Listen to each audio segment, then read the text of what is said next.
जिसके कान हो वो सुन ले, जिसकी आंखें हो वो देख ले। Good morning. मेरा नाम नासिर है और मैं इस देश में आया सऊदी अरेबिया से जब पहली गल्फ़ वॉर हो रही थी। उस जंग की वजह से हम यहाँ पे फंस गए थे और जब मैं यहाँ आया तो मैं एक बहुत बहुत धार्मिक सुन्नी मुस्लिम बन करके आया था। और मैं ये नहीं कहना चाहूँगा कि मैं औसत दर्जे का मुसलमान था, मैं बहुत कट्टर था। और मैं इस तरह का शख्स था जो कभी भी जा कर के तालिबान ज्वाइन कर सकता था या अलकायदा या आईएसआईएस। मुझे पक्का यकीन था कि इस्लाम ही सच्चा मज़हब है। मुझे पूरा यकीन था कि बाकी सारी दुनिया, चाहे उन्हें पता हो या ना पता हो, लेकिन वो इस्लाम के साथ जंग में हो और मुझे अपने मज़हब को बचाने की ज़रूरत है, अब चाहे उसका मतलब लोगों को मारना ही क्यों ना हो। और जब मैं इस देश में फंस गया, पहले पता नहीं था ज़्यादा क्या करना है। मैं यूनाइटेड स्टेट्स को ज़्यादा पसंद भी नहीं करता था क्योंकि मैं सोचता था कि ये बुत परस्त है, बिन खुदा का देश है। और ये बड़ा इंटरेस्टिंग है कि ये खुद को क्रिश्चियन नेशन कहते हैं, जबकि ये हिंसा के, मूवीज़ के, म्यूज़िक के, पोर्नोग्राफी के, जंग के पूरी दुनिया में सबसे बड़े एक्सपोर्टर हैं। और ये सब मैंने लाद दिया था मसीहत के ऊपर और मसीहत की आज़ादी के ऊपर।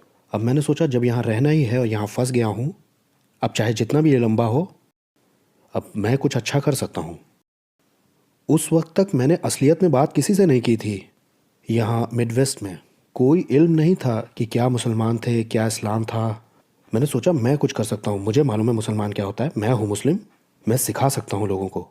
मैंने सोचा मैं एक मुस्लिम कम्युनिटी इस्टेब्लिश करूँगा यहाँ मिडवेस्ट में, जैसे कि मुस्लिम मिशनरी, और मैं अमेरिकन्स को इस्लाम सिखाऊंगा और हो सकता है उनमें से कुछ सच को देख पाएँ और मुसलमान बन जाएं। और ये मैंने 5 साल किया है। थोड़ी बहुत सक्सेस भी मिली और कई लोगों को देखा जो अलग अलग पेशे से आए थे। कुछ ऐसे भी थे जो दावा करते थे कि हम क्रिश्चियन बैकग्राउंड से हैं, वो सब छोड़ के वो मुस्लिम बन गए यहाँ यूएस में। और 5 साल बाद मैं मिला, वो जो खूबसूरत औरत यहाँ है वो मेरी पत्नी बनी। और भले ही वो क्रिश्चियन बैकग्राउंड से थी, लेकिन वो भी बहुत सारे उन क्रिश्चियन जैसी थी जिनसे मैं मिला था। ये भी ज़्यादा चर्च वगैरह नहीं गई थी, ज़्यादा बाइबल नहीं पढ़ी हुई थी। वो क्रिश्चियन बस कल्चर से थी या बाय बर्थ थी बस। तो जब इन्होंने मुझसे शादी की, इन्हें अचानक एक बहुत अहम फ़ैसला लेना था।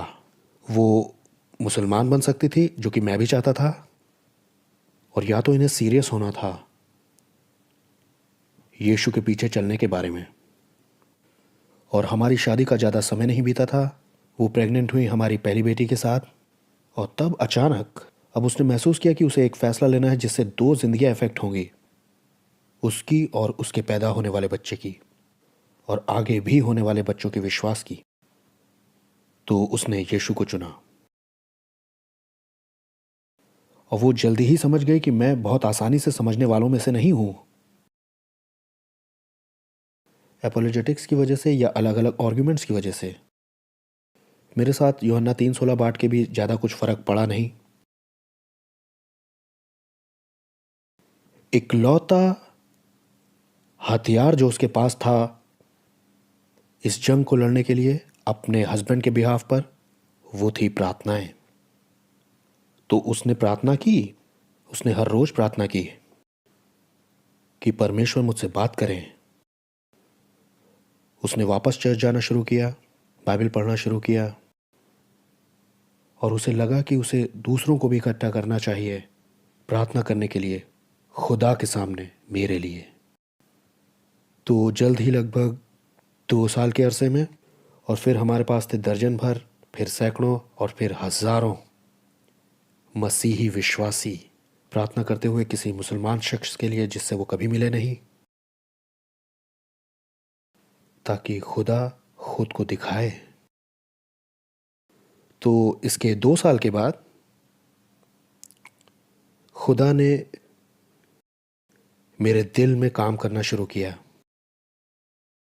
और मैंने बताया आपको कि मैं डिवाउट था, मैं उतना रास्तबाज मैं समझता हूँ कि था जितना कि हो सकते हैं। और मुसलमान शख्स होकर के मुझ में कंफर्टेबल फीलिंग थी कि अगर मैं मरता हूँ तो मैंने इतने अच्छे काम तो किए हैं कि मैं खुदा के सामने जब जज किया जाऊँगा तो मैं जन्नत जा सकूँगा। और अचानक ही खुदा ने मुझे दिखाना शुरू किया कि मेरा दिल उतना पाक है नहीं जितना कि मैं समझता हूँ। जबकि मैंने लोगों को दिखाया था एक अच्छा फ्रंट, उन सबको जो कि मेरे चारों तरफ थे, मुस्लिम कम्युनिटी, नेबर्स, फैमिली और जो भी लोग थे। खुदा बाहर से ज़्यादा अंदर देखता है, वो रूह के अंदर देखता है, इंसान के दिल में। और उसे पता था मेरा दिल भरा हुआ है घमंड से, जलन से, हवस से, कट्टरता, गुस्से से और माफ़ न करने से। और वो मुझसे बेवकूफ़ नहीं बन रहा था। और मैंने महसूस किया कि जो स्टैंडर्ड मैंने खुद सेट किया है अपने दिमाग में खुदा की रास्तबाजी, उसकी पाकीज़गी का, जो वो चाहता है जन्नत के लिए, वो बहुत ऊंचा है जितना कि कभी मैंने सोचा उससे। वो पहुंच से बाहर है मेरे लिए। और मैंने सोचा कि कैसे दूसरे लोग इससे लड़ते हैं, मतलब दूसरे मुसलमान, कि वो भी स्ट्रगल करते हो इससे, कि महसूस करते हो कि वो लायक नहीं है, उतने अच्छे नहीं हैं, उतने पाक नहीं हैं खुदा के लिए। और मैं बिल्कुल भी कन्विंस नहीं था इस पॉइंट तक कि खुदा तक पहुंचने का कोई दूसरा रास्ता होगा। मैं कन्विंस था कि मुझे और अच्छा होना पड़ेगा, मुझे और हार्ड ट्राई करना होगा अच्छा मुसलमान बनने के लिए। ज़्यादा कुरान पढ़ो, ज़्यादा याद करो, ज़्यादा दुआ करो, एक्स्ट्रा प्रेयर, ज़्यादा रोज़े रखो और जो कुछ कर सकते हो करो, ताकि इसमें से निकल सकूं अपने पाप के बोझ से। इसी बीच मेरी पत्नी वैसे महीनों महीनों बुलाती रही कि चर्च अटेंड करूं उसके साथ। तो मैंने चर्च जाना शुरू कर दिया और मैं घबराया नहीं चर्च की सर्विस से। मेरे इर्द गिर्द क्रिश्चियंस रह चुके थे जो कहते थे कि हम क्रिश्चियंस हैं और बाद में मुस्लिम बन गए थे। मेरा सामना बाइबल से अनगिनत बार हो चुका था। लेकिन मैंने सोचा कि चर्च जाके हो सकता है मुझे ज़्यादा सीखने को मिल जाए, हो सकता है ये मेरी ही मदद करे। मेरी अपोलोजेटिक्स में, जिसमें क्रिश्चियन से मेरी बहस होती है, मुझे मदद मिलेगी उन्हें दिखाने में कि क्यों वो गलत हैं और इस्लाम सही है। और किसे पता कि हो सकता है मुझे ऐसे क्रिश्चियंस मिल जाएं चर्च में जो कि अच्छे कैंडिडेट हो मुस्लिम बनने के लिए, या हो सकता है ऐसे ही किसी तरह का कुछ फेवर मिल जाए खुदा के साथ। तो मैं चर्च में बैठा हूँ संडे मॉर्निंग्स में, मुझे लगता है शायद 6 से 8 हफ्ते इस प्रोसेस में। और पास्टर क्रूस के बारे में प्रचार कर रहा था, तो तुरंत ही मैं दिमाग से कहीं निकल लिया, क्योंकि क्रॉस ही तो सबसे मुश्किल बात थी अगर आप कहना चाहें तो, जो कि प्रॉब्लम थी मेरी क्रिश्चियनिटी के गॉस्पेल के साथ। क्योंकि मुसलमान होने पर मैं यीशु की खुदाई पर यकीन ही नहीं करता था, ना इसकी कोई ज़रूरत थी, ना ही इसका कोई लॉजिक बनता था कि एक आदमी मरे सब लोगों के लिए। और मैं ऐसे ओह ये तो नॉनसेंस है, और मैं दिमाग से टहलने निकल गया। तो वहाँ बैठे हुए मैं दूसरी चीज़ें सोचने लगा, लेकिन एक ख्याल मेरे दिमाग में आया कि क्या ये अच्छा नहीं होगा, क्या ये बढ़िया नहीं रहता अगर गॉस्पेल सच्चा होता। क्या ये वही समस्या नहीं बता रहा जिससे तुम अभी गुजर रहे हो, उसी समस्या से जिससे तुम स्ट्रगल कर रहे हो अभी इस वक्त अपने दिल में। मैंने सोचा हाँ लग तो रहा है, मुझे वैसे सारे कारण पता थे कि ये सच क्यों नहीं है। और मैंने सोचा मेरा मतलब है कैसे मैं एक्सेप्ट कर सकता हूँ, मैं कभी कैसे यकीन कर सकता हूँ कि खुदा जो कि हर एक चीज़ से बड़ा है, जिसने सब कुछ बनाया है, जो लिमिटलेस है, लिटरली जो लिमिटलेस है, वो हलीम होकर खुद को जलील होने देगा, इंसान के रूप में आकर के, बच्चा बन करके पैदा हो। ये कितना वाहियात है। और यहां तक कि एक कदम आगे बढ़कर के भी सोचा कि मेरा खुदा जो कि इतना पाक है, जिसका जलाल हमारी पहुंच से बहुत ऊपर है, वो इजाजत देगा कि उसका मजाक उड़ाया जाए, उस पे थूका जाए, बेरहमी से टॉर्चर किया जाए और फिर नंगा करके क्रूस पे ठोक दिया जाए।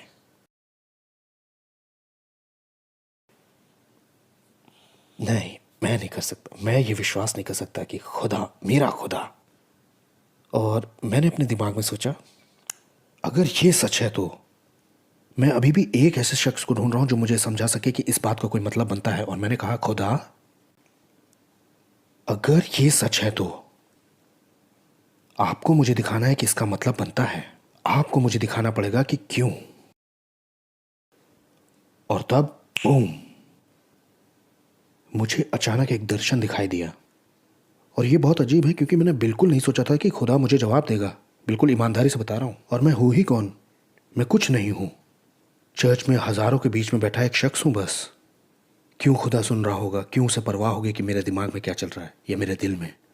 लेकिन खुदा ने मुझे एक विजन दिया। और अचानक वो कुर्सियां, वो पास्टर सब चले गए। सारी आवाजें चली गईं।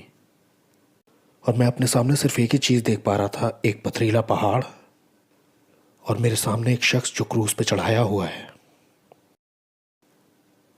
और वो खून से सना है सिर से पांव तक, पिटा हुआ और पहचान से बाहर है।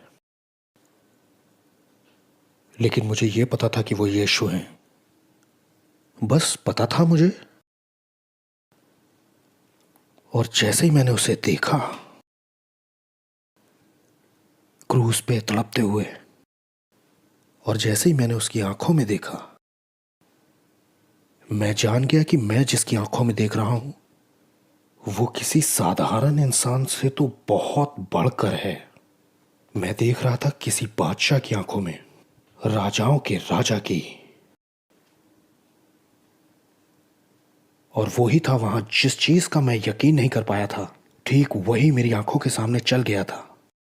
और अगर अगर इतना बुरा भी काफी नहीं था, तब मैंने ये अंधकार भी देखा। ये एक तरह से सब कुछ पे छाया हुआ था। इसमें एक मूवमेंट थी, ये जमा हो रहा था। और मुझे ये पता था कि ये मेरे गुनाह हैं, मेरे वो गुनाह जिन पे मैं जीत नहीं पा रहा था, जिनसे मैं छूट नहीं पा रहा था, वो थे वहां। हर दूसरे व्यक्ति के गुनाहों के साथ जितने इस धरती पर हुए हैं, शुरुआत से लेकर अंत तक, उनके पाप इकट्ठे होकर यीशु के ऊपर उतर रहे थे। और उसने उनकी आखिरी बूंद तक ले लिया, उसका पूरा। और जैसे ही वो मरे, जैसे ही उन्होंने जीत के चिल्लाया कि पूरा हुआ, वो पूरा हो गया। वो गुनाह चले गए। वो ऐसे चले गए जैसे अचानक रोशनी हो गई, अचानक जैसे हवा में फिर से सांस ले सकते हैं। और मैंने एक आवाज सुनी मेरे ऊपर से ये कहते हुए, ये वजह है क्यों,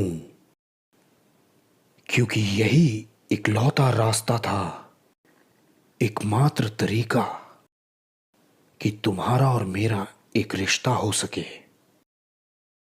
और इस लायक सिर्फ मैं ही था कि यह दाम चुकाया जा सके। और तब बूम, विजन चला गया। मैं वापस चर्च में, मैं चकरा गया कि क्या हुआ, क्यों अभी भी लोग यहाँ हैं, क्योंकि मुझे लगा था कि मैं घंटों से गायब हूं। और मैं सचमुच में था। और पास्टर वैसे ही सभा को ख़त्म कर रहे थे जैसे कि वो करते हैं हर एक संडे को। इतना तो मैं रुक ही चुका था कि मैं एक आइडिया लगा सकूं कि ये रूटीन है। और वो सभा में सबको पूछते कि सर को झुकाएं अपने प्रार्थना में। और वो सबको इनवाइट करते कि जो चाहे, जो अपनी ज़िंदगी देना चाहता हो खुदा को, यीशु को, माफ़ी पाने के लिए या छूटने के लिए, बस सिंपली ये प्रार्थना करो। और वो हर हफ्ते ही ऐसा करते थे और मैं इसका मजाक हर हफ्ते उड़ाता था। मैं सोचता कि ये कितना सिली है, क्योंकि मुसलमान होने पर मैं 5 बार दिन में खुदा के सामने सिजदा करता हूँ उसकी इबादत में। और क्रिश्चियन सोचते हैं कि वो एक दिन चर्च में बैठकर एक मैजिक प्रेयर करेंगे और सब बढ़िया हो जाएगा। मतलब क्या बकवास है। लेकिन उस संडे को वो जो मैंने देखा था, उसे देखने के बाद मेरा सिर झुका हुआ था, मेरे मुंह से ये शब्द निकल रहे थे, जीसस, आप मालिक हैं, आप वो बचाने वाले हैं, मुझे माफ करिए, मुझे बचाइए। और लिटरली ऐसा लगा कि मेरे ऊपर आग उतर गई। प्रेजेंस और पावर ऑफ गॉड ने मुझे पूरा भर दिया और मुझे मालूम नहीं था कि ये क्या हो रहा है। और मेरा दिमाग दौड़ रहा था, नो नो नो, तुम्हें ये वापस लेना होगा, तुम ये नहीं कर सकते।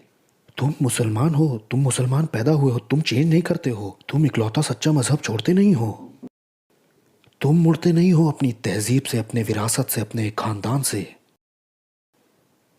तुम लोग ऐसा नहीं करते, ये सोच से बाहर है।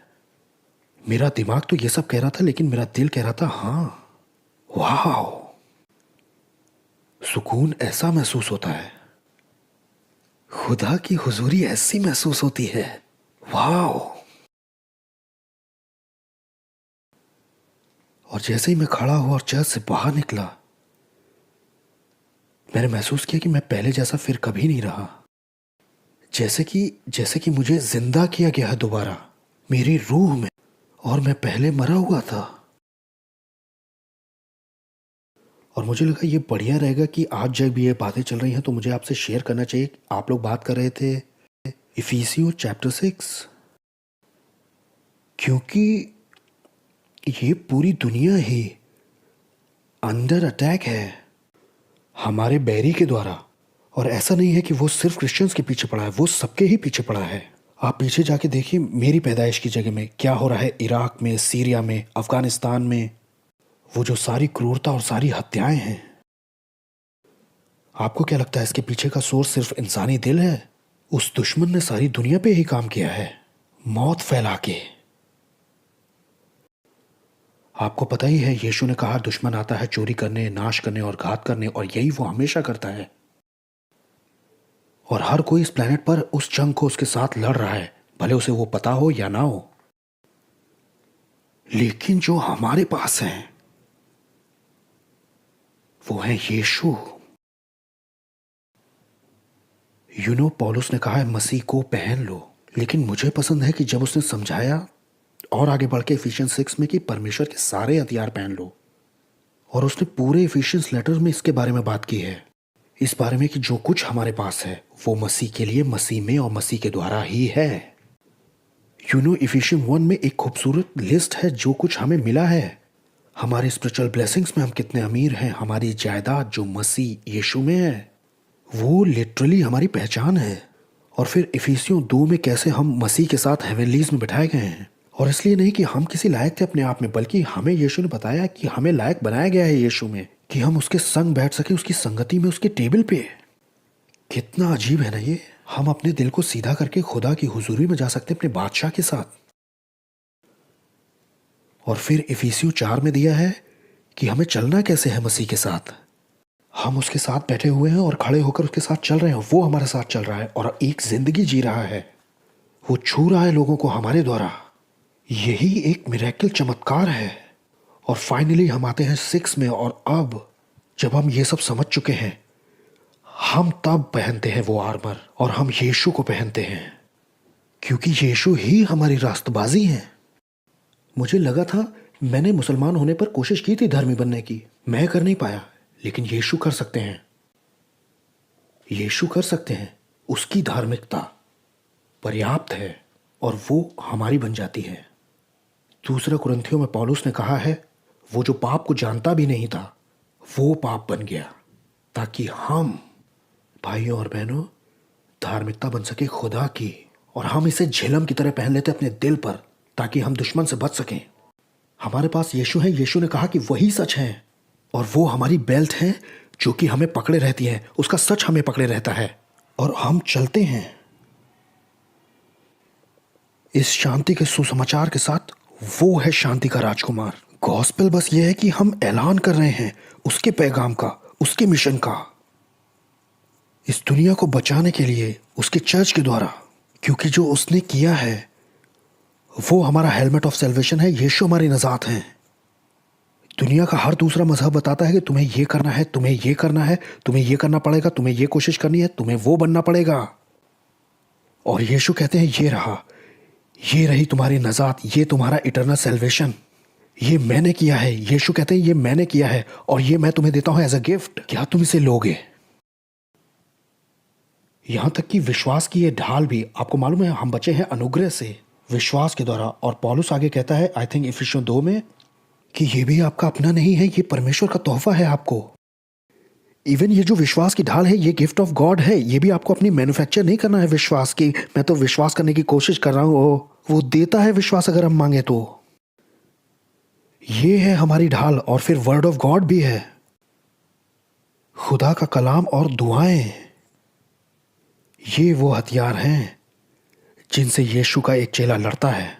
खुदा का कलाम, खुदा की ताकत और खुदा की सामर्थ। और इनमें से मेरे पास पहले कुछ भी नहीं था, लेकिन अब मेरे पास है यीशु की वजह से। अब मेरे पास सब कुछ है, और मैं जो कुछ हूँ, जो मेरी विरासत है, जो खुदा के वादे हैं, वो सब मसीह यीशु में हैं। And praise him for it.